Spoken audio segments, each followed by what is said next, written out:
আজকের কালীগঞ্জের যে ক্রীড়া ফেডারেশন উপলক্ষে যে খেলাটা আর্জেন্টিনা ব্রাজিল, বরাবরই কালীগঞ্জের তরুণ সমাজ চায় মাদক ছাড়াও জীবন গড়ো।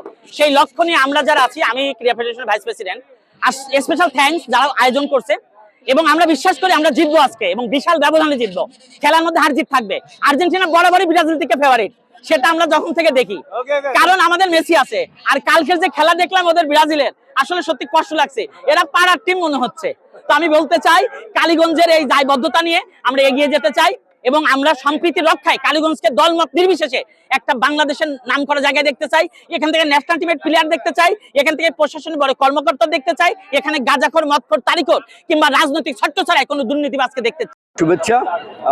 ঐতিহ্যবাহী সরকারি নলডাঙ্গা ভূষণ হাই স্কুল মাঠে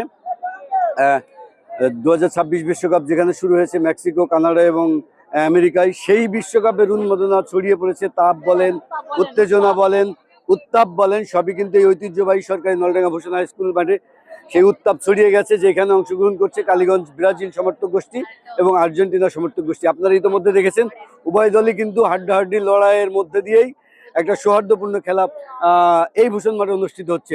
আমরা চাইবো এই উত্তাপ এই ঐতিহ্যবাহী নলডাঙ্গা ভূষণ হাই স্কুল মাঠ থেকে একদম সেই আমেরিকা, মেক্সিকো এবং কানাডার স্টেডিয়ামগুলোতে যেন পৌঁছে যায়। তার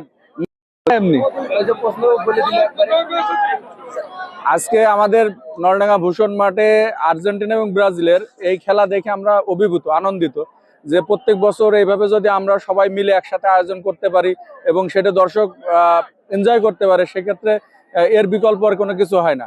সামাজিক অবকাঠামোর সৃষ্টি হয়, সবকিছু মিলিয়ে আমরা খুব ভালো একটা খেলা দেখতে পাচ্ছি এবং এটা খুব মজা পাচ্ছি। অনেক দূর দূরান্ত থেকে দর্শক এসছে, এরাও খুব এনজয় করতেছে এবং বরংবার এইটাই যেন চালু থাকে।